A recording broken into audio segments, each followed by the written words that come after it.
যুক্তরাষ্ট্রে ঘূর্ণিঝড় হেলেনের কারণে সৃষ্ট পরিস্থিতি কেন্দ্র করে ডেমোক্রেটিক পার্টির প্রেসিডেন্ট প্রার্থী কমলা হ্যারিস ও রিপাবলিকান পার্টির প্রেসিডেন্ট প্রার্থী ডোনাল্ড ট্রাম্পের নির্বাচনী প্রচারণার কাজ ব্যাহত হয়েছে। ঘূর্ণিঝড়ের কারণে নির্বাচনী সফর সংক্ষিপ্ত করে গত রোববারই ওয়াশিংটনে ফিরে গেছেন ভাইস প্রেসিডেন্ট কমলা। গত সোমবার ট্রাম্পও কোনো নির্বাচনী প্রচারে অংশ নেননি। এদিন তিনি শুধু জর্জিয়া অঙ্গরাজ্যের ঘূর্ণিঝড় কবলিত একটি শহর পরিদর্শন করেছেন। ঘূর্ণিঝড় হেলেনের তাণ্ডবে উত্তর ক্যারোলাইনা, দক্ষিণ ক্যারোলাইনা, জর্জিয়া, ফ্লোরিডা, টেনেসি এবং ভার্জিনিয়ায় 100 জনের বেশি মানুষের প্রাণহানি হয়েছে। ঘূর্ণিঝড়ের কারণে লাখ লাখ মানুষকে বিদ্যুৎবিহীন অবস্থায় কাটাতে হয়েছে।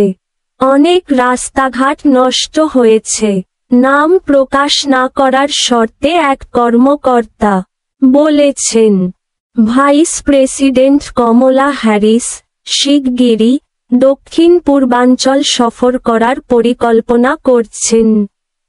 কমলা ঠিক কোন জায়গা সফর করবেন এবং কখন সফরে যাবেন তা নিয়ে তাৎক্ষণিকভাবে বিস্তারিত জানা যায়নি।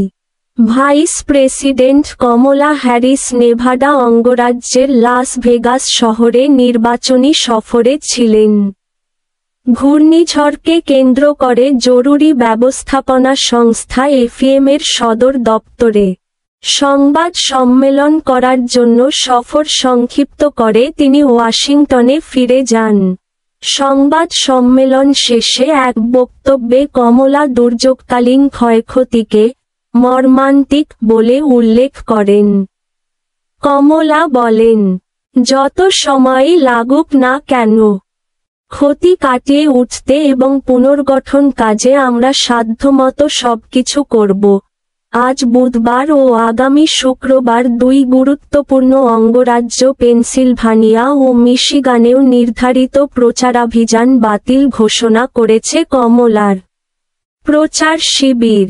এদিকে গত সোমবার রিপাবলিকান প্রার্থী ট্রাম্প দোদুল্যমান অঙ্গরাজ্য জর্জিয়ার ভালডোস্টা শহর সফর করেছেন।